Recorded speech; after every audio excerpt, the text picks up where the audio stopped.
S koncom prázdnin prichádzajú správy, ktoré nemusíte čítať.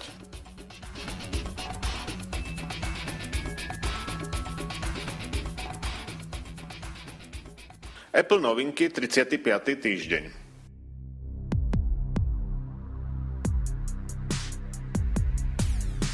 Najprv dohady o novom iPhone.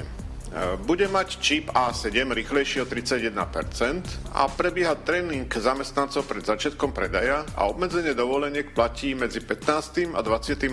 septembrom. Letci si obľúbili iPad, havajské aerolinky však ponúknú pasažierom.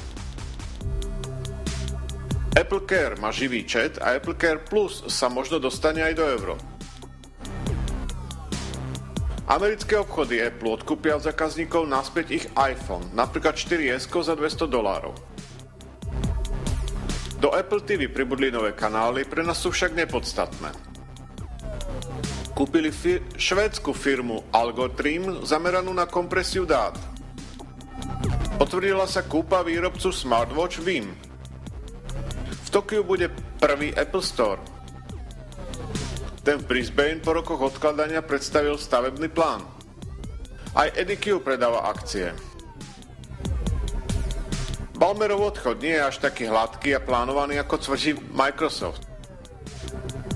Aj tým Androidu pol roka po Rubinovom odchode opúšťa ďalší šéf Hugo Barra. OS 10.8.5 priniesol opravy, mail a šetričov. Blbá chyba umožňuje získať ruta na OS 10. Ešte jeden diel podcastu a už budeme vedieť oveľa viac. Pripravil spravodaj Madaj.net. Ďalšie správy o týždeň.